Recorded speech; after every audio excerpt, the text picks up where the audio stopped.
Ya. Assalamualaikum warahmatullahi wabarakatuh. Perkenalkan, nama saya Amin Jafar Ma'rufi. Di sini saya akan mempresentasikan hasil laporan tugas besar clustering K-means dengan dataset kendaraan. Yang pertama, formulasi masalah. Di sini saya mengambil formulasi masalah pengelompokan pelanggan berdasarkan data pelanggan di dealer pada dataset kendaraan pelanggan yang telah disediakan dengan menggunakan metode clustering K-means. Yang kedua adalah eksplorasi data. Nah, gambar di atas tabel tersebut menunjukkan data awal yang akan dikelompokkan. Dari data tersebut nantinya akan dibuat menjadi model numerik yang akan memudahkan dalam proses clustering menggunakan K-means. Di sini terdapat kurang lebih 12 kolom pada dataset kendaraan. Nah, eh, gambar ini menunjukkan info tipe data dari tabel data kendaraan pelanggan. Di sini terdapat beberapa tipe data ya. Di antaranya integer, objek, float, dan besar dataset kendaraan ini sebesar 26 MB.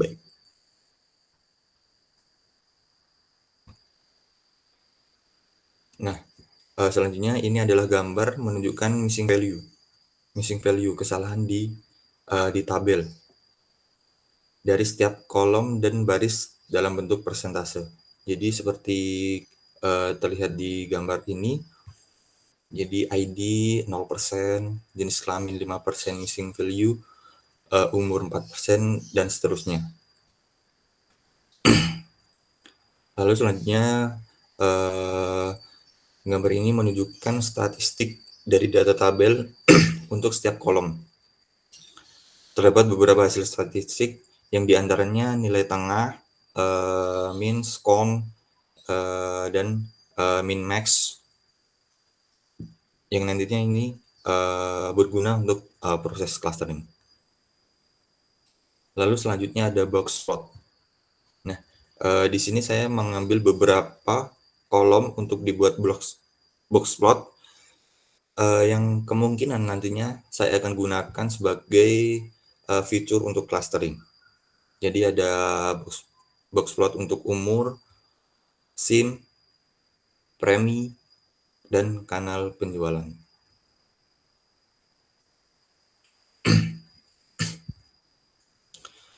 Dan selanjutnya ada tabel korelasi. Nah, dengan tabel korelasi ini bisa diketahui kolom mana yang punya korelasi paling tinggi dan yang paling rendah. Nah, di tabel ini menunjukkan bahwa korelasi paling tinggi adalah di kanal penjualan dan sudah asuransi dengan 0,22. Yang artinya menunjukkan kalau di sini keterangannya itu paling tinggi. Yang ketiga adalah persiapan data atau pre-processing. Nah, pada tahap ini dilakukan untuk mengubah data mentah di atas menjadi data yang lebih bersih, sehingga dapat dilakukan proses clustering atau pengelompokan data. Nah, proses pertama yang dilakukan adalah dengan menghapus baris yang terdapat missing value, seperti yang dijelaskan di atas. Dari proses ini akan menghasilkan data yang bersih dari NaN atau kosong. Jadi dari data tadi menunjukkan kalau dari info menunjukkan bahwa data yang tadinya 2 yang berjumlah 285.831 menjadi 117.168. Dengan begini data akan menjadi lebih ringan, menjadi 17 MB dari sekitar tadi 23 MB. Selanjutnya adalah proses encoder, di mana data yang bertipe non-numerik menjadi data numerik. Seperti pada kolom jenis kelamin, umur kendaraan rusak.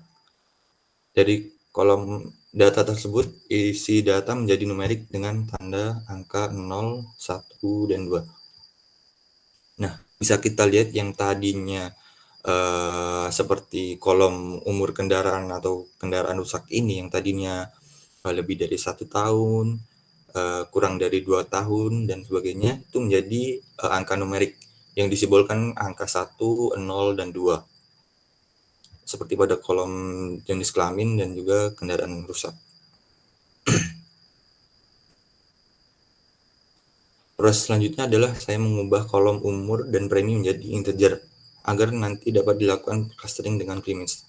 Nah, ini kenapa saya lakukan di kolom umur dan premi.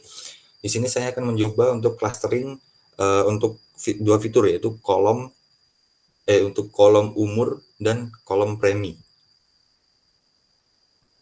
Di sini sudah terlihat bahwa umur dan premi menjadi tipe datanya menjadi integer. Selanjutnya, saya meringkas dengan hanya mengambil fitur data yang kemungkinan saya ambil. Hasilnya saya mengambil totalnya ada 8 fitur, 8 kolom. Itu jenis kelamin, umur, SIM, sudah asuransi, umur kendaraan, kendaraan rusak, premi, dan lama berlangganan. Proses selanjutnya adalah melakukan scaling. Karena K-means adalah clustering yang memanfaatkan jarak terdekat, proses scaling ini sangat penting dilakukan untuk mengetahui jarak antar data yang akan kita gunakan. Di mana tadi di kolom saya mengambil 8 kolom, 0, 1, 2, 3, 4, 5, 6, 7, 8, dan datanya bervariasi. Selanjutnya, melakukan proses outliers. Seperti yang gambar ini, yang ini disebut scatter. Saya menggunakan fitur umur dan premi. Hasilnya menunjukkan bahwa masih terdapat banyak outliers yang tersebar di atas.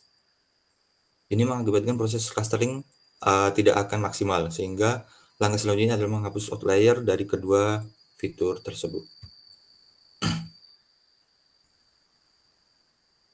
Setelah saya hapus outliers tadi, saya menggambarkan dengan diagram box plot. Nah, di sini terlihat diagram pada box plot umur. Nah, ini data terkumpul pada range 20 sampai 50. Tidak ada selain itu.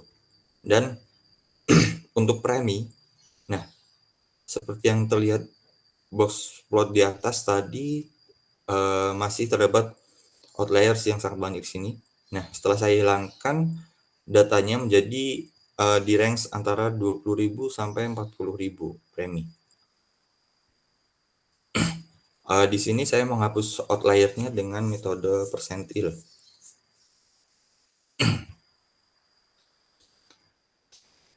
Nah, setelah dihapus, diagram scatternya menjadi seperti ini. Menjadi sedikit outliersnya.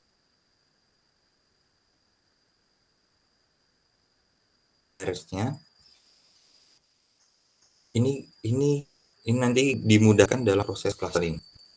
Dan selanjutnya, yang keempat adalah evaluasi. Proses clustering ini simple clustering dengan centric base. Kita menggunakan elbow map. Di sini terlihat bahwa eksperimen dilakukan 4 kali dengan nilai K yang optimum itu 2, 3, 4, dan 5 di sini. Selanjutnya proses K-means clustering. Nah, di sini terlihat K2, K3, K4, and K5. Di sini membagi menjadi beberapa centroid. Ada yang 2, 3, 4, dan 5. Nah, kesimpulan yang bisa saya ambil dari proses clustering K-means ini adalah bahwa dengan menggunakan metode K-means pada data kendaraan pelanggan, bahwa clustering K-means bekerja dengan baik dan dapat diandalkan pada kuantitas data yang banyak. Melakukan proses eksplorasi pre-processing data yang benar akan didapatkan hasil maksimal. Penentuan nilai key juga dapat sangat mempengaruhi hasil clustering. Kekurangan yang saya temukan pada metode clustering K-means adalah jika terdapat pancilan maka clustering tidak bekerja dengan maksimal. Clustering atau outliers yang tadi saya hilangkan. Jadi mungkin itu presentasi dari saya tentang laporan tugas besar pertama clustering menggunakan K-means dengan dataset kendaraan. Billahi taufik walhidayah. Bila ada kekurangan mohon maaf. Assalamualaikum warahmatullahi wabarakatuh.